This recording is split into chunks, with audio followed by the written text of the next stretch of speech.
দেশে নতুন করে বাড়ছে নাশকতা সংঘাত। সবশেষ সোমবার রাতে রাজধানীর বাংলা মোটরের জাতীয় নাগরিক পার্টি এনসিপির কার্যালয়ের সামনে ককটেল বিস্ফোরণে আহত হয় কয়েকজন। আটক করা হয় 2 জনকে। এছাড়া রাজধানীর যাত্রাবাড়ি, রায়েরবাগ ও উত্তরায় 3টি বাস এবং বসুন্ধরা এলাকায় প্রাইভেট কারে আগুন দেয় দুর্বৃত্তরা। ঢাকার বাইরে বিভিন্ন জেলাতেও আগুনের ঘটনা ঘটেছে। সোমবার মধ্যরাতে ময়মনসিংহের ভালুজান বাজারের পেট্রোল পাম্পের সামনে দাঁড়িয়ে থাকা বাসে আগুন দেয় দুর্বৃত্তরা। এতে গাড়ির ভেতরে ঘুমন্ত চালক পুড়ে মারা যায়।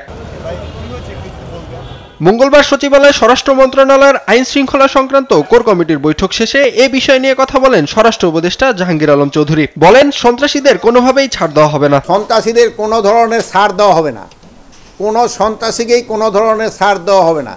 তো আপনারা সবসময় বলেন অনেক সময় সন্ত্রাসীরা খুব তাড়াতাড়ি জামিন পেয়ে যায়, এটাও যেন জামিন না সহজে যেন পায়, এই জন্য আমরা তাদেরও রিকোয়েস্ট করব যেন যারা জামিন দেয়। উপদেষ্টা আরও জানান, শেখ হাসিনার বিরুদ্ধে রায়ের দিন ঘোষণাকে কেন্দ্র করে আওয়ামী লীগের তৎপরতা ঠেকাতে শক্ত অবস্থানে সরকার। গুরুত্বপূর্ণ এলাকায় জোরদার করা হয়েছে নিরাপত্তা। শক্ত অবস্থানের জন্য আপনারা দেখছেন আমাদের পেট্রোলিংয়ের সংখ্যা বাড়ানো দেওয়া হয়েছে, কেপিআইগুলিতে নিরাপত্তা আরও জোরদার করা হয়েছে।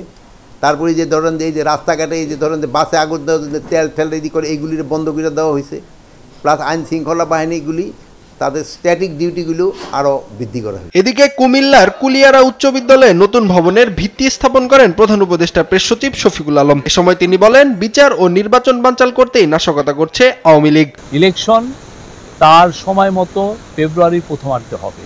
এখানে কোনো শক্তি নাই, কোনো আওয়ামী লীগের এই 1-2টা ককটেল নাই বা কোনো দেশি বিদেশি কোনো শক্তি নাই এই ইলেকশনকে তারা বানচাল করতে। সমস্ত জনগণ যেখানে জয়েন করে যে ইলেকশনে, সেটা ইনক্লুসিভ ইলেকশন, ইনক্লুসিভ হবে।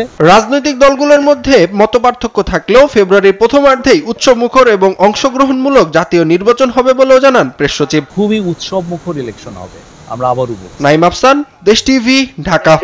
স্থাপন অনুষ্ঠানে